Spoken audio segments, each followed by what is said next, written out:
I broke down. I got on my knees, and I was being told by the Lord, you need to take this job. This is where you need to be.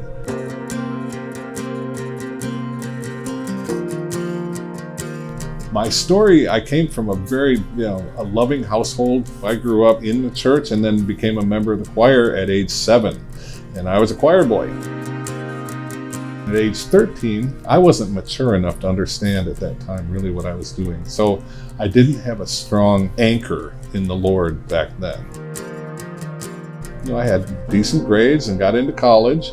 I'd been introduced to the restaurant business. So I went to work for a gentleman who had several oyster bars. All the restaurant people from around would come to our bar. A lot of alcohol, a lot of drugs, a lot of craziness happened in that place. And I was lonely. I ended up wandering. A chef that I worked with said, hey, Dan, come with me. Let's go have some fun. And we went to downtown Detroit. And that was a bad downfall because we met with prostitutes and then I started smoking crack cocaine. And guess what? I got hooked. I was frightened to death, but the addiction drove me. Drugs and alcohol build up a chemical dependency in the brain. That means it's really a struggle for them. Anybody who's not been through that struggle, I think, probably doesn't understand just how difficult it is when their whole body is craving the next hit or the next drink. So it's an extremely difficult addiction to overcome.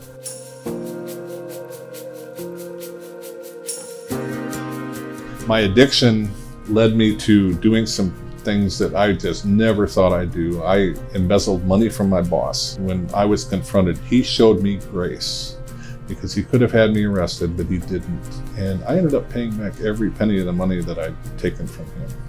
Around the same time, my father confronted me. He said, what's wrong? What's going on? And I confessed, and he said, let's get you some help. Jesus was working in both my boss and my father. I was given an opportunity to go into rehab. I was given so much grace. So I moved to Greenville, but I really didn't have a good relationship with Christ until I was diagnosed with cancer in 2009. And I did a lot of praying and soul searching. And I turned back, I said, Jesus, please help me through this.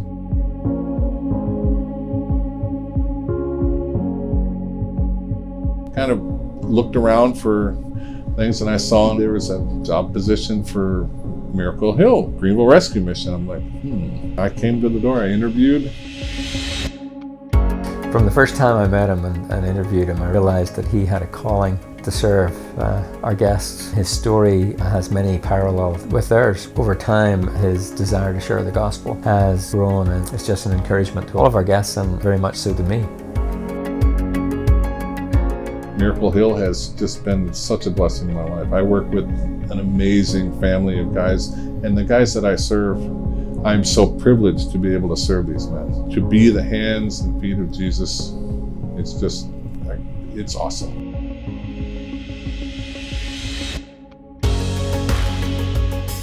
Dan is ministering to the guests in a way that he doesn't have to say anything to show his love for the guests. And I think that's beautiful. One piece of scripture that really gets me is John 21:17, where Jesus asked Peter, of these do you love me? And Simon Peter says, of course I love you. Well then feed my sheep. That piece of scripture is really my motivation.